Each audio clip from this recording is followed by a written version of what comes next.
basically we're all unlimited, totally free beings who have convinced ourselves that we are extremely limited physical bodies. But I say we have never, ever been able to let go of this infinite being that we are. That right here and now, there are no limitations upon us except those that we accept. Now, most of us here have been seeking this total free state, this unlimited state, and I believe are quite frustrated by now not having found it. And I pointed out at Sebastian's home that the reason for this is simply that we do not want it as much as we want this limited state of living life as we are living it. We are convinced that our happiness lies in this world, in this body, in what we're doing. Now this is very obvious if you will look at your way of life. What do you do every day? You take care of a body, you wake it up in the morning, you dress it, you wash it, you comb it, you send it out into a place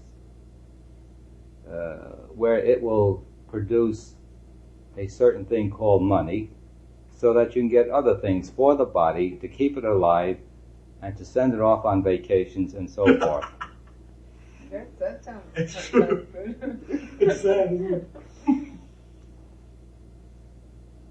Now, if you were not convinced that all this was the important thing, you wouldn't be doing it.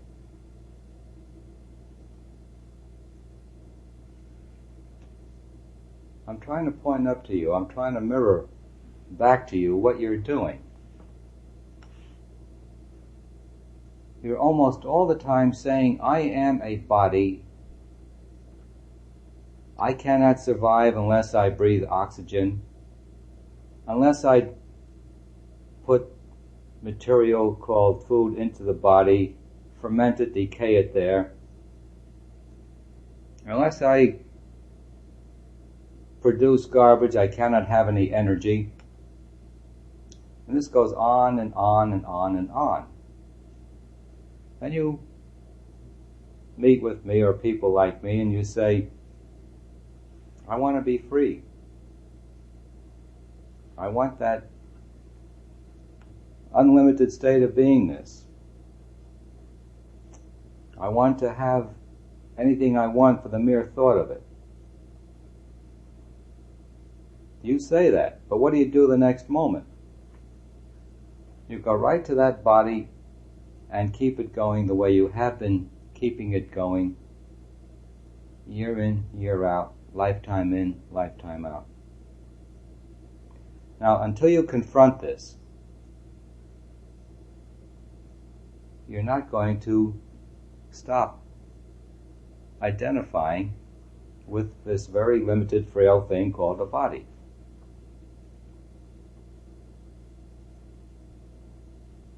Ways of confronting it are like what I'm doing. I'm showing you what you're doing every day. Almost every moment of the day, you're validating your being a body.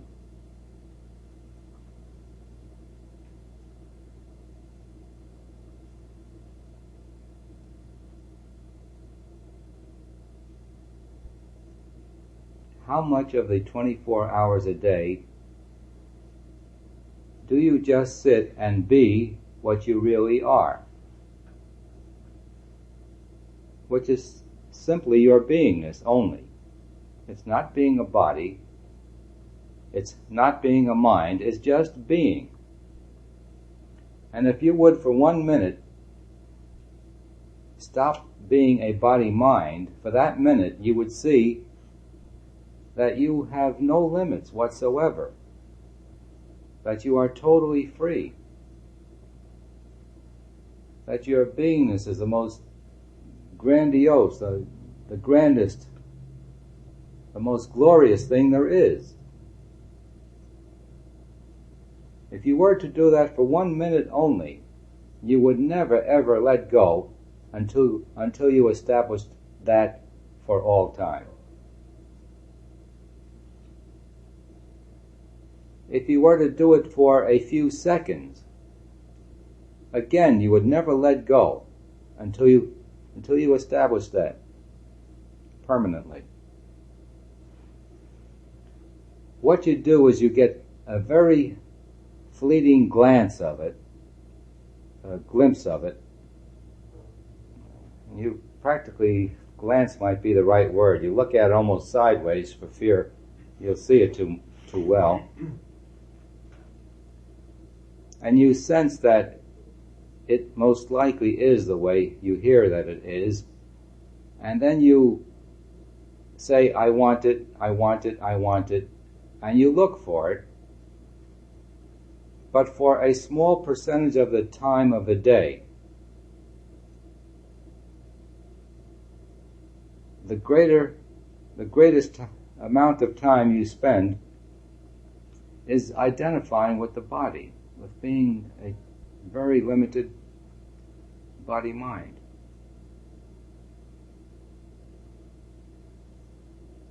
Is this clear as to how much you identify with being this thing? Now, if you're ever going to see the truth,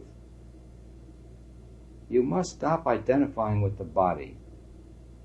Stop identifying with the mind. And examine your beingness, which is the part of you that is what you're seeking in your every act anyway. And you call it happiness. And you'll discover sometime that happiness is only you being you. That the more you will be only you, the happier you are. It's a process of stilling the mind, which is a distraction away from you being you. The mind is an instrument used to identify you with other than what you are. With the mind you identify with the body, with the world.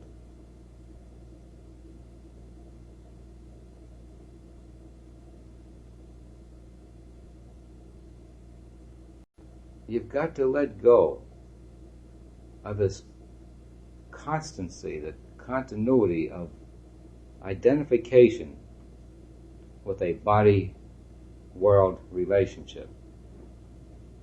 And if you would do it just for a few seconds, from that point on, the wonderfulness of it would be so intense with you, you'd never forget it. You would spend most of your time re-establishing that state in order to make it constant.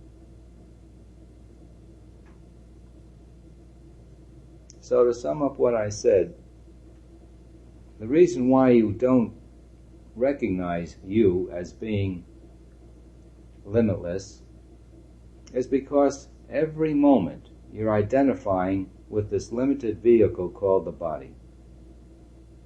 And you're not confronting it. So what I'm suggesting is that you start confronting this, like I presented it to you, how every moment of the day you're validating being this body. Look at that. Look at similar things. And then subconscious thoughts will start coming up in this direction that have you pegged to this body. And when these subconscious thoughts come up, they're in the conscious plane. You can do something about it. You can let them go. you'll undo enough of them in this manner to be free enough to begin to see the essence of you, which is your beingness. Okay? All right, now, if any of you have any questions or any topics you would like to hear spoken on, I'd be very happy to go into anything. I'd like to ask, I think I've asked this before and I still don't quite get it. How can you do this when you're bogged down with all of this body-mind activity that we're doing? And the phone's ringing and problems and all this stuff. Well, there's Don't you have to get away? there's two ways. The way most people do it is first they get so fed up. See, now life necessitates misery. There is no one living life who doesn't suffer. Right? We go along with me on that?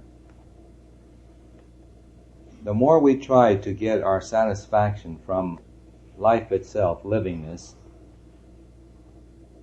the less happy we become as time goes on. Desire can never be satisfied. If we could satisfy desire, we'd have everything once. We would be satisfied, we wouldn't want it anymore, right? But desire trying to satisfy desire intensifies it. And as time goes on, the intensity gets greater and greater, and the suffering gets greater and greater, and we will all reach a point where we can't take it anymore. And we say, enough of this, and then we start moving away from identifying with life and the body. We start looking for the answers. What I'm saying is that misery is a prod to looking in the right direction. Then we'll stop chasing after it in the world. We won't be so busy. We'll take time away from the world. First maybe an hour a day, then an hour in the morning and an hour at night, then several hours, then half a day, and then you'll take all day. Once you're convinced that it is more important than your daily life, you'll let the daily life go. But the fact that you have to do all these things shows that you think that's more important.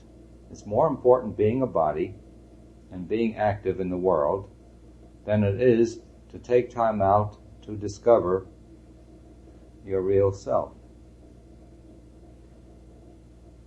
So the first thing that causes us to seek is misery. Then later on, the wonderfulness of discovering ourselves causes us to really let go of the world and go all out. Then you discover you can have anything you want for the mere thought of it. Then you discover there's much more to life than things, and you don't want anything in this world. There's so much greater beyond the physical that you go for that rather than the things of the world. You're so habituated into this world because the world re-stimulates every one of us subconsciously into believing that it is real, that we need it, that we have to get our joy from it. And we will reactively seek satisfaction from the world. And it will never, ever satisfy us. Lester, you said you could do it, spend some time at work. Do you mean by quietly taking time, or did you mean by thinking properly? You can always be seeking who and what you are by always keeping that in the background of your mind, regardless of what you're doing. If the desire for it is strong enough, the quest will always be there in the background, regardless of what you're doing. So it boils down to a matter of how much do I want this? The intensity of the desire for it determines the quickness of getting it. And no one can turn that desire on for us, but we have to do it. No one can do it for us.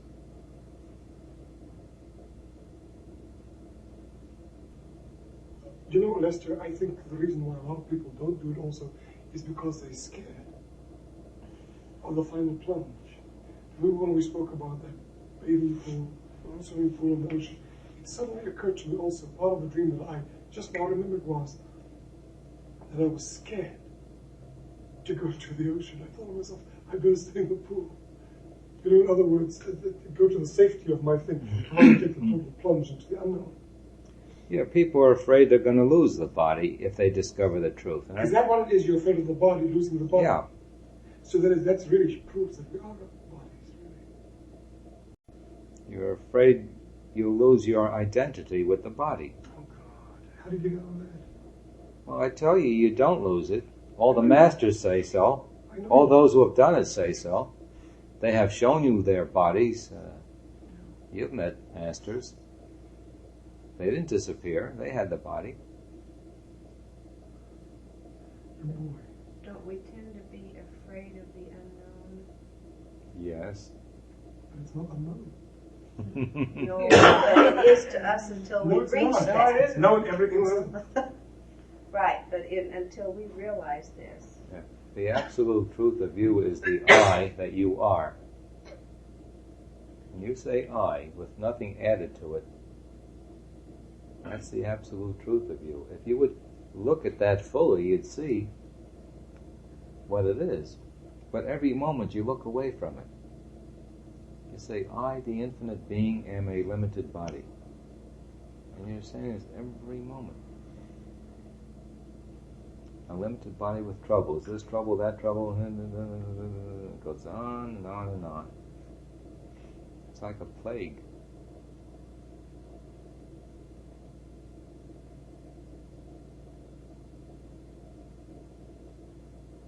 When there's nothing but I, that's the state. That's the top state. When there's nothing but I. And I, is that maybe the I, or the I of the ego? No, that it's not. There's nothing but I. Is that what it means by I. Nobody.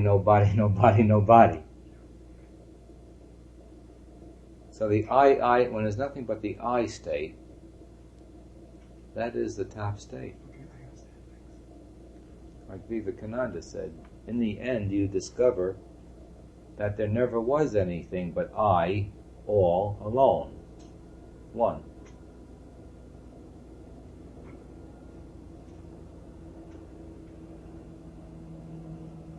You can show yourself how far away you are from the ultimate state by thinking on that point.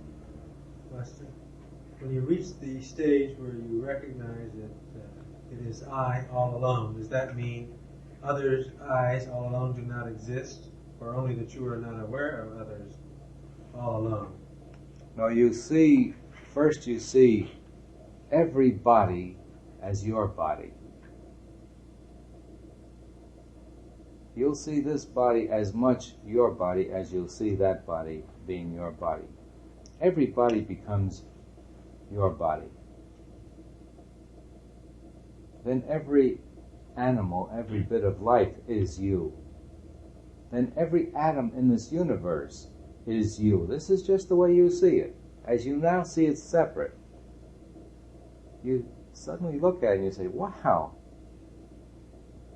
it is I, every bit of it. you'll see this whole thing as you, because it's only in your mind, this whole thing. You've created everything you see, the whole universe. And when you see it, it is you. Then there's a step beyond that. When you see that, it's an illusion, an apparency. The step beyond that is that never was. Just like a night dream. When you're in it, there's a character called you and other characters. There's worlds and action going on. As long as we stay asleep, it's real to us. After we awaken from the dream, we say, it was just a dream. Then, that never was. Would you think of going back to those characters in your dream last night and trying to straighten them out? This is what I'm trying to do now.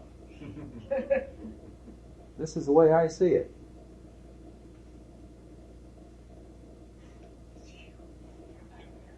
No, nothing needs correction. Everything is all perfect when you see it correctly.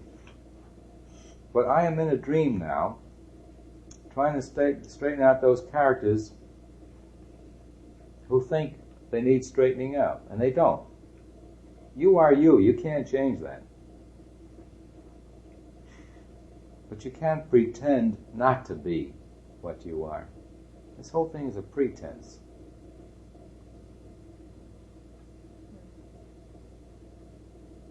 Does that make sense? Only to the point that I can follow. Well, Because yeah, there's I, and and when I become myself, does that mean that nobody else but me exists? Because I was everything all along.